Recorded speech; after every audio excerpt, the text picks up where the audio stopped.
Welcome to all student. जैसा कि हम जैविक वर्गीकरण के बारे में अभी तक हम पढ़ रहे हैं, तो जैविक वर्गीकरण का जो मेन उद्देश्य ये है कि आपके जो 5 जो मेन जो जैविक जो मतलब भाग हैं, जैसे कि कवक है, शैवाल है, जीवाणु है, पादप है और हमारे क्या कहते हैं जंतु हैं। तो ये 5 मेन जैविक कह सकते हो कि ये जैविक उपक्रम है और कह सकते हो कि ये जैविक शाखाएँ हैं। तो इनको वर्गीकृत कैसे किया जा सकता है? तो क्या-क्या वो आधार हैं जिनके आधार पे हम इनको वर्गीकृत कर सकते हैं, ठीक है? तो आज हम इन लेक्चर्स में उनके बारे में ही ये बेसिक जो पूरा लेक्चर है उसी के ऊपर है कि क्या-क्या किस तरीके से उनको वर्गीकृत करने के क्या-क्या तरीके हैं। इससे पहले कि हमने लेक्चर में हमने देखा तो द्विपद नाम प्रणाली सबसे पहले जो हमारे से पहले जैसे कि सबसे पहले जो हमारे जो कार्योलस लिनियस जी आए उन्होंने द्विपद नाम प्रणाली दिया, जिन्होंने अरस्तू के जो बहुत सारे सिद्धांत थे उसी को अच्छे तरीके से रिप्रेजेंट किया और उन्होंने पादप और जगत किंगडम बताया। फिर हमने क्या कहते हैं द्विपद के बाद में हमने त्रिपद देखा, तृतीय पदक प्रणाली देखा, जिन्होंने हैकल आए उन्होंने बोला कि भैया अगर एक काम करो जो तुम्हें समझ में नहीं आ रहा, बहुत सारे ऑर्गेनिज्म, बहुत सारे जीव जंतु जो तुम्हें समझ में नहीं आ रहे, वो एक काम करो तुम इसमें प्रोटिस्टा के अंदर डाल दो। तो प्रोटिस्टा एक तरह का कूड़ेदान बन गया, मतलब डस्टबिन बन गया। और डस्टबिन बन गया जिसमें जो समझ में नहीं आया वो सारे ऑर्गेनिज्म डाल दिए। तो मतलब कहने का मतलब है प्रोटिस्टा की जो आयाम है, जो प्रोटिस्टा जो किंगडम जो प्रोटिस्टा जगत को जो निर्धारित करते हैं आयाम, वो अभी तक वो निर्धारित ही नहीं थे, क्योंकि इसके अंदर बैक्टीरिया भी आ गया और बैक्टीरिया भी आ गया, एल्गी भी आ गया, कवक भी आ गया और बैक्टीरिया और कवक तो अलग-अलग है ना, उनकी विशेषताएं तो एक नहीं है, उनके लक्षण तो एक नहीं है, तो हम कैसे उसको एक कर सकते हैं? तो आज हम उन जैविक वर्गीकरण में हम जैसे कि उसके बाद तृतीय आया, फिर उसके बाद ये हमने तृतीय जगत वर्गीकरण हमने पढ़ा। अब हम पढ़ेंगे चतुर्थ वर्गीकरण के बारे में कि चतुर्थ वर्गीकरण किसने दिया और उसमें क्या-क्या रखा गया। तो ये मतलब जैसे कि 1956 में सूक्ष्मदर्शक यंत्र और इलेक्ट्रॉन सूक्ष्म तंत्र विकसित हो चुके थे। अगर 1956 की बात करें तो मतलब आज़ादी के बाद का टाइम है, वहाँ पे उसमें बहुत बड़े-बड़े अच्छे-अच्छे मतलब सूक्ष्मदर्शी यंत्र विकसित हो चुके थे और जब विकसित हो चुके थे तो हम जीवाणुओं की जो एक कोशिका होते हैं उनको माइक्रोस्कोप में देख सकते थे, सूक्ष्मदर्शी में देख सकते थे। तो इसलिए इसके लिए कोशिका स्तर और एक कोशिकीय जीव पर अध्ययन करना आसान हो गया, ठीक है? तो एक कोशिकीय जीवों को देखा जा सका माइक्रोस्कोप के अंदर मतलब सूक्ष्मदर्शी के अंदर। तो फिर कॉपलैंड में 1965 के अंदर मोनेरा जगत प्रदान किया। जैसे कि हमने देखा द्विपद प्रणाली किसने प्रदान की? कार्योलस लिनियस ने। तृतीय पदक प्रणाली किसने प्रदान की? वो प्रदान की आपके हैकल ने। और 1956 में कॉपलैंड ने एक मोनेरा जगत प्रदान किया और बोला ये जो एक कोशिकीय जीव जंतु है मतलब जो बैक्टीरिया है उसको मोनेरा में डाल दो। ठीक है? तो अभी भी शेष जीव प्रोटिस्टा में रह गए थे। देखिए, क्या हुआ कि प्रोटिस्टा के अंदर क्या-क्या डाला था? हैकल ने प्रोटिस्टा के अंदर क्या डाला? उसने बैक्टीरिया डाले, उसने कवक डाला, उसने शैवाल डाल दिया। कॉपलैंड जी आए, उन्होंने बोला एक काम करो मेरे बैक्टीरिया को प्रोटिस्टा से निकाल दो और मेरे बैक्टीरिया को तो तुम मोनेरा के अंदर डाल दो। तो अभी भी प्रोटिस्टा में क्या बचा? कवक बचा और आपका शैवाल बचे। मतलब अभी भी ये 2 जीव थे जो प्रोटिस्टा के अंदर रखे गए थे, लेकिन अभी भी वो क्लियर नहीं थे, मतलब उनकी सीमाएँ क्लियर नहीं थी। प्रोटिस्टा अभी भी स्पष्ट नहीं था। अब उसके बाद सबसे महत्वपूर्ण और अभी तक सबसे ज़्यादा माने जाने वाला पंचम जगत वर्गीकरण आया। अब तो वैसे भी सप्तम जगत वर्गीकरण को लिया जाता है, लेकिन वो आप नहीं पढ़ोगे क्योंकि वो आपके कोर्स में नहीं है। जनरली ये साइंस से एमएससी के स्टूडेंट को पढ़ाया जाता है सप्तम जगत वर्गीकरण। ओके, वो आपके कोर्स में नहीं है। सब अभी भी फिलहाल उसमें बहुत सारे ऐसे वैज्ञानिक उसमें बहुत सारे ऐसे धारणाएँ देते हैं कि वो पूरी तरीके से सही नहीं है। तो अभी पंचम जगत वर्गीकरण ही हम सबसे ज़्यादा उसको वैलिड मानते हैं, मतलब अभी तक सही है पंचम जगत वर्गीकरण ही। पंचम जगत वर्गीकरण को आर.एच. व्हिटेकर ने 1969 में दिया था, ठीक है? और ये जगत उन्होंने अलग से एक जगत प्रदान किया कवक। कवक जगत मतलब प्रोटिस्टा में से उन्होंने अपना कवक निकाल लिया। अब प्रोटिस्टा में क्या रह गया? सिर्फ एल्गी रह गई, मतलब आपके शैवाल रह गए। और उन्होंने सिर्फ कवक जगत नहीं दिया, उन्होंने क्या किया जितने भी सारे जगत जो आपके हैकल ने और के कार्योलस लिनियस ने और जो कॉपलैंड ने दिए थे, उनको सारे जगत को उनकी विशेषताओं के आधार पे दोबारा से व्यवस्थित किया। सबसे खास बात आर.एच. व्हिटेकर की ये थी कि उनके जितने भी जगत जो दिए गए थे, हैकल जी ने और इसके अलावा कॉपलैंड ने और इसके अलावा जो कार्योलस लिनियस ने जितने भी जगत दिए थे, उसको आर.एच. व्हिटेकर ने उसको दोबारा से व्यवस्थित किए थे। ठीक है, तो ये आर.एच. व्हिटेकर जी हैं। 1969 में इन्होंने पंचम जगत वर्गीकरण दिया और आज भी इनका जगत सबसे ज़्यादा मतलब कहने का मतलब सबसे ज़्यादा महत्वपूर्णता और सबसे ज़्यादा जो कह सकते हैं इम्पोर्टेंस इन्हीं की जगत को दी जाती है।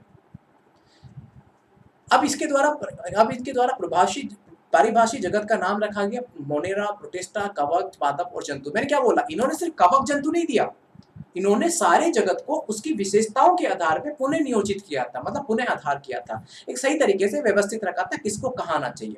आर.एच. व्हिटेकर ने विकास के चरणों के अनुसार सभी 5 जगत को फिर से व्यवस्थित किया था। तो देखिए इन्होंने 1869 अगर आप यहाँ देखेंगे तो ये 1969 की बात है। तो 1969 में तो बहुत हद तक विज्ञान डेवलप हो चुका था, विज्ञान में बहुत सारे नए-नए चीजें डेवलपमेंट हो चुका था, विकसित हो चुका था हमारा विज्ञान। तो विकासवादी संबंध स्थापित करना बहुत आसान पड़ गया था। वैसे तो विकासवादी संबंध तो आज भी स्थापित करने में लग रहे हैं हम, ठीक है। आर.एच. व्हिटेकर जी ने अपनी तरीके से कोशिश की और इस विकासवादी संबंध को स्थापित करके सभी जगत को एक नए तरीके से आयाम दिए, सभी जगतों को एक नए तरीके से आयाम दिए और एक नए तरीके से उन्होंने को पुनः व्यवस्थित किया, ठीक है। सभी जगत को निम्नलिखित लक्षणों के आधार पे वर्गीकृत किया गया था। ओके, निम्नलिखित लक्षणों के आधार पे, लक्षण तो गलत आ गए, यहाँ पे हटा देंगे इसको, लक्षण मैं हटा दूंगा भी। कोशिका के प्रकार, कोशिका की भित्ति, केंद्रक झिल्ली, काय संगठन, पोषण का तरीका और प्रजनन की विधि। अब ये सारे नए आप चीजें आपके लिए नहीं है ना, आपने कोशिका भित्ति पढ़ी होगी तो शायद ध्यान में नहीं होगी। कोशिका भित्ति, कोशिका झिल्ली, ओके, और काय संगठन क्या होता है, मतलब कहने का मतलब है बॉडी का कैसे संगठन होता है। इसके अलावा पोषण का तरीका, कैसे कौन खाना खाता है, कैसे खाना खाता है, क्या खाता है खाने में, ये सबसे महत्वपूर्ण भाग था। इसके अलावा प्रजनन की विधि। तो ऐसे मतलब ये कुछ 6 आधार लिए थे, उस 6 आधार के ऊपर आर.एच. व्हिटेकर जी ने सभी जंतुओं को विभिन्न विभिन्न भागों में विभाजित किया था। ये सबसे मेन आधार थे।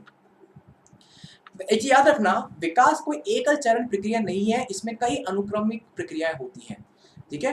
देखिए विकास अगर आप मानते हो कि अगर जैसे कि अगर विकास को ऐसे माना जाता है कि सबसे पहले बैक्टीरिया आए, फिर बैक्टीरिया के बाद में सबसे पहले बैक्टीरिया आए, बैक्टीरिया के बाद में फिर शैवाल आए, शैवाल आए, बैक्टीरिया के बाद में शैवाल आए, शैवाल के बाद में कवक आए, कवक के बाद में फिर आपके शैवाल के साथ साथ प्रोटोजोआ भी आए थे, ठीक है। तो शैवाल आए तो शैवाल से तो प्लांट बन गए, फिर उसके बाद कवक भी साथ में आए और प्रोटोजोआ से जंतु बन गए।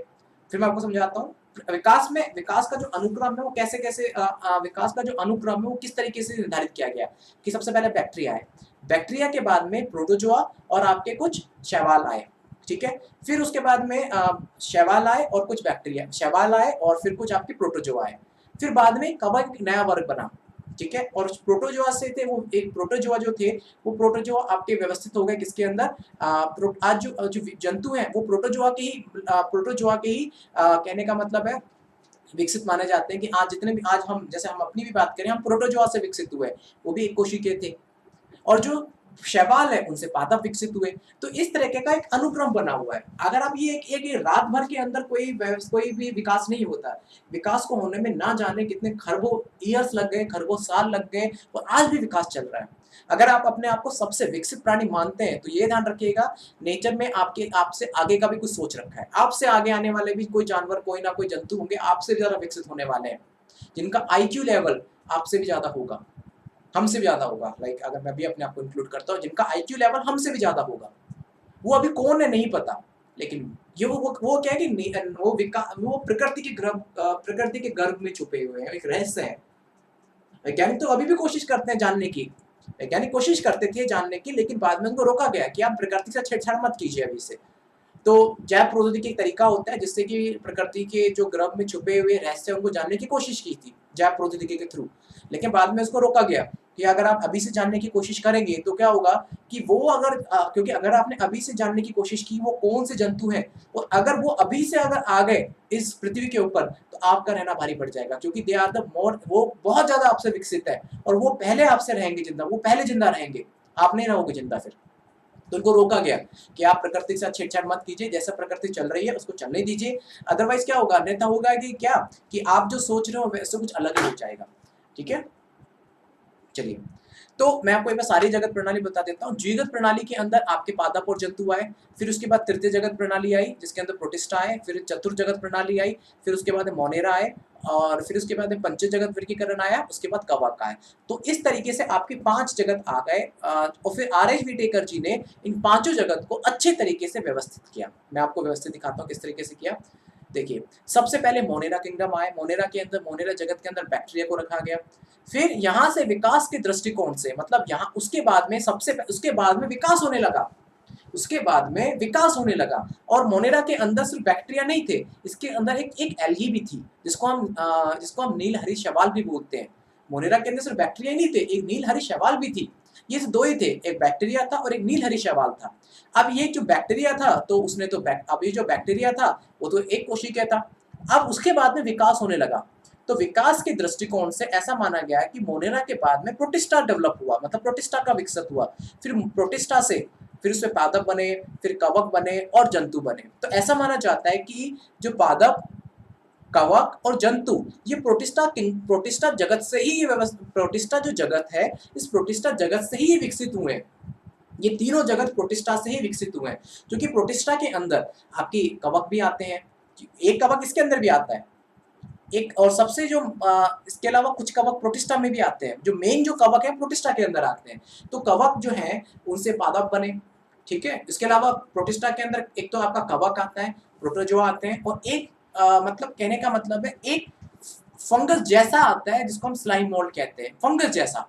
तो जो फंगस जैसा था उसने बाद में एक फंगस ही बना दिया जिसको हम कवक कहते हैं, और प्रोटोजोआ से जंतु बने, और आपके जो कवक थे उससे पादप का विकसित हुआ। तो इस तरीके से आर.एच. व्हिटेकर जी ने सभी जंतुओं को, मतलब कहने का मतलब सभी जगत को उनके विकास की दृष्टि से, और जो मैंने आपको 6 लक्षण बताए थे उन 6 लक्षणों के आधार पे उनको व्यवस्थित किया। मतलब इस तरीके से इनको बोलते हैं एक तरह का, मतलब इसको हम बोलते हैं पादप की तरह। मतलब एक होता है ना, जैसे कि एक पादप है, एक जड़ है, तो उसकी बहुत सारी ब्रांचेस निकलती है। तो ये मान के चलो जड़ है, तो उसकी ये उसका तना है, ये जड़ मान लीजिए, ये जड़ के बाद में ये उसका तना है, और उसके तना से बहुत सारी शाखाएं निकल रही हैं। तो उस तरीके से इसको हम बोलते हैं कि उन्होंने एक तरह का एक मतलब एक पेड़ की तरह उन्होंने उनको व्यवस्थित किया, सभी को।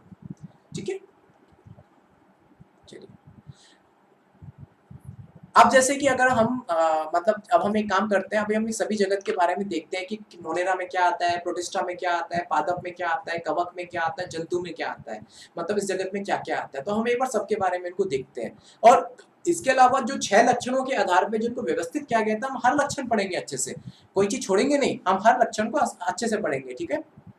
तो सबसे पहले मोनेरा जगत, जिसको मोनेरा जगत को हमें पता है कॉपलैंड ने दिया था, और इसके अंदर लक्षण क्या होते हैं, इसलिए प्रोकैरियोटिक होता है और एक कोशिकीय होता है। अब आपको प्रोकैरियोटिक नहीं पता होगा, एक कोशिकीय शायद पता होगा, प्रोकैरियोटिक नहीं पता होगा।